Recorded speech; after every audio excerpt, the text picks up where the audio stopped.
ভাই, শ্বশুরবাড়িতে তো আমাদের মতো বউদের দোষের কোনো অভাব থাকে না। তবুও আশা করি বিয়ের পরে শ্বশুরবাড়িতে কোনো মেয়ের অবস্থা আমার মতো না হোক। একটি মেয়ের কিন্তু বিয়ের পর থেকেই তার জীবন সংগ্রাম শুরু হয়ে যায়। যেমন স্বামীর মন জয় করা, শ্বশুর-শাশুড়ি, ননদ, ভাসুর বা যে সম্পর্কের আছে শ্বশুরবাড়িতে সবার মন জয় করতে হয়। এরপরে যেকোনো কাজ এত নিখুঁতভাবে করতে হয় যাতে কেউ কোনো দোষ খুঁজে না পায়।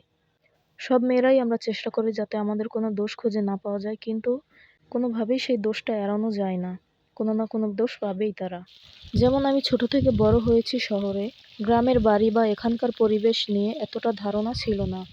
ওই যে বলে না, বিপদে পড়লে গাধাকেও বাপ বানাতে হয়। যেমন আমার বাবা মা আমার বিয়ে খুব দেখে শুনেই দিয়েছিল।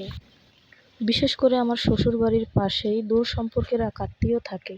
তো আমার বাবা মা ভাবলো যে আমার সুখে দুঃখে সে আমার পাশে থাকবে, কোনো কাজে কষ্ট হলে সে আমাকে শিখিয়ে দেবে।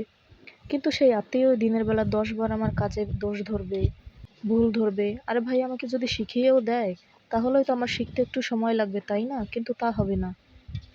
একে তো দোষ ধরবে, এরপর যদি মুখের উপর কোনো উত্তর দিতে পারি তাহলেই আমার বাবা মায়ের অতীত নিয়ে খোঁটা দেবে বা আমার মামা বাড়ির লোকদের নিয়ে খোঁটা দেবে। কেননা সে আমাদের ছোটবেলা থেকেই চেনে, আমার বাবা মাকে চেনে। তো সবারই কোনো না কোনো অতীত থাকে, কারোই উচিত না কারো অতীত নিয়ে এইভাবে খোঁটা দেওয়া।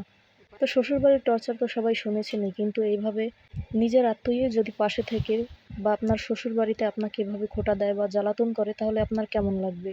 শুধু এমন না যে আমার কাছে এসে আমার দোষগুণ বিচার করে, আমার স্বামীর কাছে পর্যন্ত আমাকে নিয়ে দোষ বলে, অনেক কিছু মন্তব্য করে আমাকে নিয়ে।